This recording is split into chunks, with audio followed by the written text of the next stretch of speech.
istilah Raja Jawa itu tidak berlaku. Karena dia tidak setia terhadap para partnernya.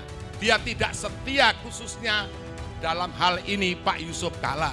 Dia tidak setia terhadap para relawannya. Dia tidak setia pada keikhlasan daripada para pendukungnya. Maka kemudian nasib setelah Jokowi kemungkinan akan kemudian tidak bisa tumbuh, akan kemudian tidak bisa meningkat, alias nyungsep. Bapak dan Ibu semuanya, ada sesuatu hal beban berat yang kemudian kami pikul sewaktu kami tanda tangan di sebuah akta notaris di tanggal 18 Maret tahun 2003. Yang menandatangani 7 orang. Yang pertama adalah Kiai Haji Abdurrahman Wahid. Yang kedua adalah Sampean Dalem ingkang sinuwun Kanjeng Susunan Pakubuwono 12. Yang ketiga adalah Cokordi Gede Agung Suyase. Yang keempat adalah Habib Cirsin. Yang kelima adalah Biku Sripanya Faro Mahatera. Yang keenam adalah Mas Yuli, yang sebenarnya dia mengganti posisi Pak Ruslan Abdul Ghani.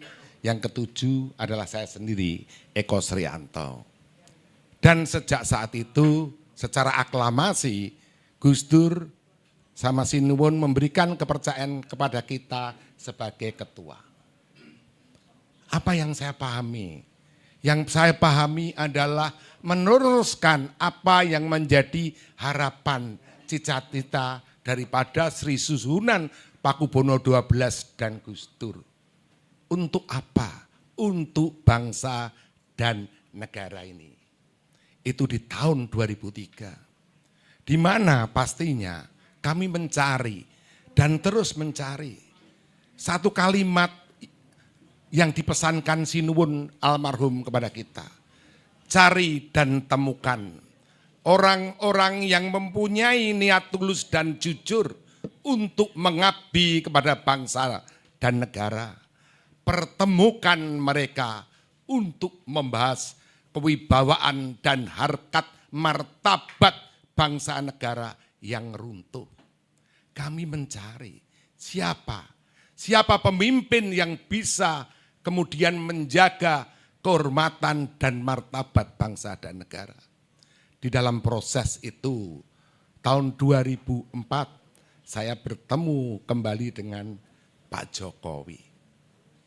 Di dalam proses itu, karena kami menanggung beban, tanggung jawab moral spiritual dari seorang raja dan seorang wali kalau kita menyebut Gus Dur, maka ada nilai yang kemudian menjadi makna tersendiri. Sehingga ada peristiwa spiritual yang kemudian kita lakukan terhadap Pak Jokowi.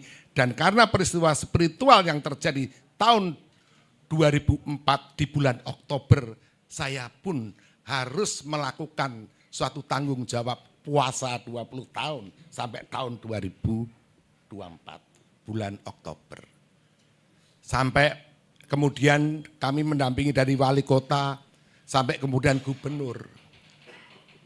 Di saat kemudian menjadi gubernur itulah bahwa tanggung jawab seterusnya sebagai ketua yang kemudian menanggung tanggung jawab dari Sri Suhunan dan Gus Dur mencari figur siapa yang sekarang mesti menjadi pemimpin nasional Indonesia ke depan. Ya, siapa yang mesti menjadi Presiden Negara Kesatuan Republik Indonesia. Disitulah sebenarnya awal mulanya. Disitulah sebenarnya tanggung jawab yang mesti harus kami pikul. Dan kami yang pada suatu pemahaman para Raja Sultan, maka sekarang ini sangat menarik. Sewaktu beliau memberikan kita suatu tema, yaitu nasib trah daripada Jokowi. Karena kami dari para Raja Sultan, kata trah itu berasal dari kata T yang berarti turunan, rah adalah darah yang penuh dengan nilai kebesaran dan keagungan. Jadi kalau kita bicara trah, maka kita bicara darah turunan yang memiliki kebesaran dan keagungan. Dan dalam diskusi ini kita akan membicarakan bahwa kata trah berasal dari kata rah. Rah ada hubungannya dengan satu kata yang disebut raja atau raja. Diskusi hari ini akan menentukan apakah Jokowi bisa kemudian menjadi Raja Jawa atau tidak. Kita mulai pastinya dari filosofi spiritualnya dulu. Sewaktu saya memahami sebuah nama dari Yusuf Kalla, karena nama adalah doa dan harapan. Kata Yusuf secara nilai diartikan Tuhan akan menumbuhkan, Tuhan akan meningkatkan. Kalla artinya adalah kekuatan yang memiliki suatu dasar landasan yang kuat. Jadi Tuhan akan menumbuhkan, Tuhan akan meningkatkan kalau kita sebagai manusia memiliki dasar landasan suatu kehendak tujuan yang kuat. Kebetulan siapapun calon presiden yang menggandeng Bapak Yusuf Kalla dapat kemudian menjadi presiden. Dari Bapak Susilo Bambang Yudhoyono sampai kemudian Bapak Joko Widodo. Permasalahannya sekarang, orang yang kemudian bisa meningkatkan dan menumbuhkan, bahkan mengembangkan karena memiliki dasar landasan yang kuat sudah dipotong. Sudah kemudian dalam nilai yang lain sudah diingkari oleh orang-orangnya Jokowi sendiri. Maka dalam nilai itu pastinya langsung atau tidak langsung, kalau ini menyangkut nasib daripada trah Jokowi, maka trah Jokowi sudah memotong sejarah orang yang pernah memberikan jasa yang baik, nilai yang baik, nilai yang bisa menumbuhkan dan mengembangkan seseorang yang kemudian dapat menjadi seorang presiden.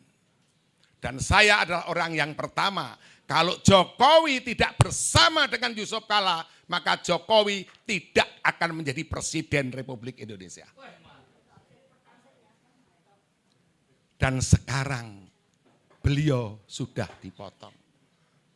Kedua, segala permasalahan, apalagi orang-orang besar, ditentukan oleh pilihan hidupnya sendiri. Pilihan hidup itulah yang disebut nas, pilihan. Yang akan menentukan yang namanya nasibnya ke depan. Jadi sebenarnya siapa yang menentukan berlanjutnya, berkembangnya nasib daripada trah Jokowi tergantung Jokowi sendiri. Tetapi permasalahannya, dia sudah memotong orang-orang yang sudah membesarkannya. Kedua, kita ingat, kami yang berhubungan dengan para Raja Sultan di Nusantara. Bapak Ibu semuanya tahu, kenapa Sri Sultan Hamengkubuwono IX itu bisa sampai kemudian ke-10.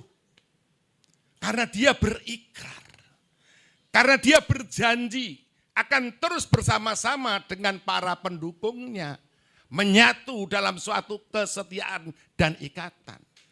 Demikian juga Sri Susuhunan Pakubuwono bisa sekarang mau menuju ke-14, karena dia berikrar, karena dia berjanji dengan para pendukungnya. Demikian juga Kanjeng Gusti Pangeran Aryo Adipati Mangkunegaran. sekarang sudah menuju ke 10. Sri Mangkunegara pertama yang kita sebut dengan nama Pangeran Sambernyowo, dengan nama asli Raden Mas Said, juga membuat ikrar. Ikrarnya sangat dikenal dengan istilah tiji tibeh. Artinya mati siji, mati kabeh. Pertanyaannya, apakah kemudian Pak Jokowi melakukan hal tersebut? Mati kan.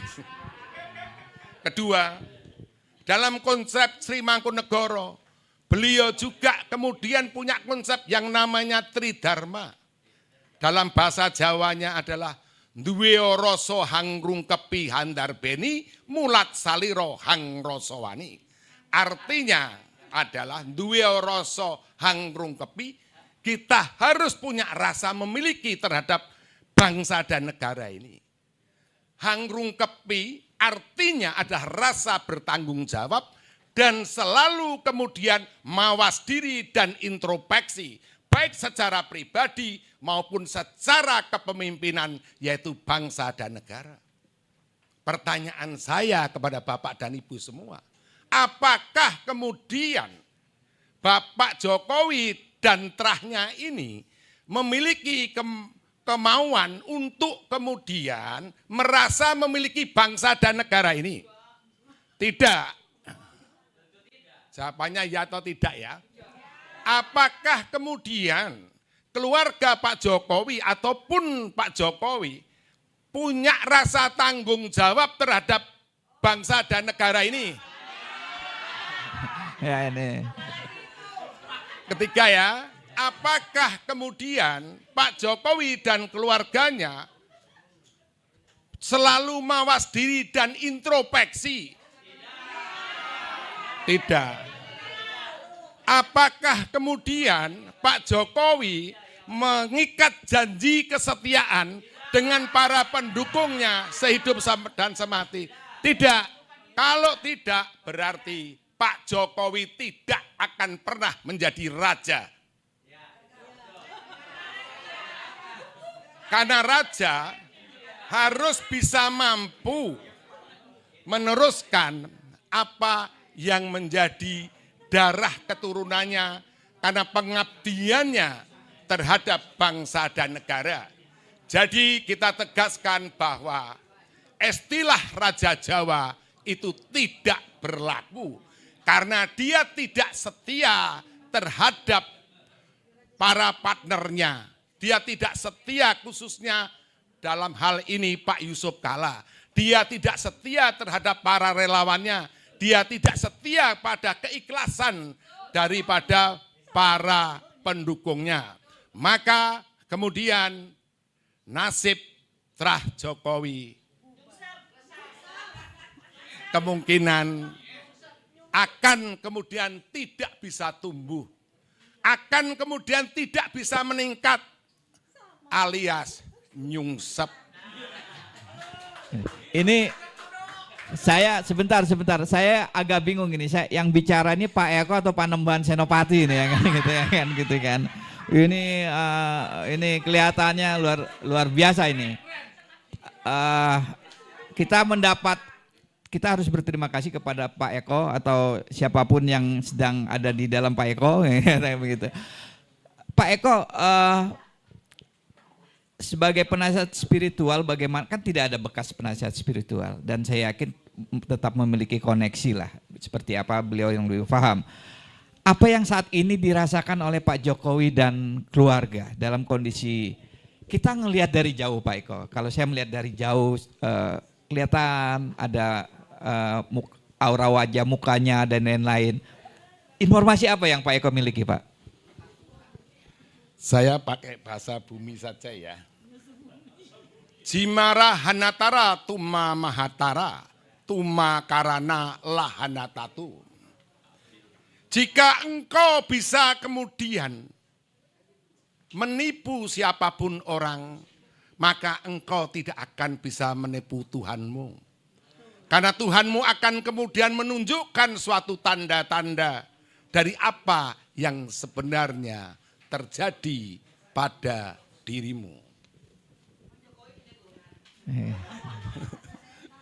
Bapak-bapak dan ibu-ibu, dari kalimat ini tergambar suatu jelas bahwa mungkin manusia bisa menipu manusia yang lainnya, tetapi Tuhan akan memberikan tanda-tanda kalau kemudian orang itu melakukan sesuatu hal yang tidak benar. Dalam hal ini pastinya yang kelihatan saja. Kita ini punya musuh satu, itu sudah pusing. Punya musuh dua, lebih pusing lagi. Punya musuh 10, tambah mumet. Punya musuh 70, tambah mumet. Lah kalau kemudian dimusuhi oleh sedemikian banyak orang, sudah mumet, pusing.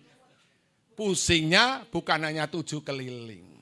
Akhirnya sebenarnya apa yang menjadi kebijakan seorang pemimpin yang sebaiknya? Kebijakan seorang yang pemimpin yang sebaiknya adalah mujara hanatara, tuma mihatara, janara hanatami, katara nantu. Hormatilah dan layanilah apa yang menjadi keinginan dari setiap hati di dalam jiwa bangsamu. Rengkuhlah mereka dan kemudian ajaklah. Karena disitulah kepemimpinan itu berada. Karena disitulah jiwa bangsa itu ada. Dan disitulah Tuhan akan menyatu dalam kepemimpinan bangsa dan negaramu. Baik, sebelum dilanjutkan saya harus disclaimer dulu bahwa Obor Rakyat Reborn, obrolan Sabtu Seru ini sebetulnya selalu berupaya karena kita adalah jurnalis, kita selalu berupaya untuk berimbang sebetulnya. Sampai saat ini kita gelar yang kedua ini sebetulnya selama beberapa hari kami mencoba meminta dengan hormat kehadiran dari teman-teman PSI. Kita menghubungi beberapa petinggi PSI. Itu kewajiban dari kita untuk mengundang. Tapi sepertinya memang ya kita menghormati juga kebijakan mereka untuk katakanlah tidak merespon isu ini lebih lanjut. Kelihatannya mereka cukup sadar bahwa ternyata ini menjadi blunder. Nah, tadinya saya berharap Pak Eko sebagai penasihat spiritual itu membela Jokowi. Nah, tadinya terus saya berharap supaya berimbang. Harusnya Pak Eko ternyata waduh, ini Pak Eko mungkin tadi pagi subuh sudah punya ini. Saya berharap beliau ya menjelaskan. Jadi begitu. Jadi saya harus disclaimer bahwa sebagai host, sebagai penyelenggara kami harus cover both side. Sudah kami minta dan tema-tema selanjutnya juga kita akan seperti itu. Kita akan cover both side. Oke, saya akan kembali ke Bung Budianto Tarigan. Bung Budianto, Anda sebagai orang yang juga sama seperti Pak Eko sebetulnya pernah memiliki kedekatan secara khusus dengan Pak Jokowi. Melihat persoalan yang kelihatannya makin rumit ini. Makin rumit. Hal-hal yang dianggap sepele memang itulah. Kadang-kadang kan katanya kan kepak sayap kupu-kupu di Amazon bisa menyebabkan taufan di mana, itulah hubungan. Nah, ini mungkin juga teman-teman di PSI atau kelompok Pak Jokowi memang merespon secara emosi gara-gara Pak Jokowi menyebut, Pak JK menyebut soal ijazah. Tapi kemudian merespon soal ceramah di Masjid UGM itu menurut saya juga itu blunder politik yang luar biasa. Nah, sebagai orang yang pernah dekat dengan Pak Jokowi, Anda melihatnya sekarang kondisinya seperti apa? Bung Budianto Tarigan, silakan. Terima kasih Mas Adi. Jadi saya itu titik temu dengan Pak Jokowi itu adalah soal nilai, value di situ. Kalau saya boleh mengatakan ideologi, walaupun beliau pernah ngomong nggak penting ideologi, ini perbedaan kita di sini.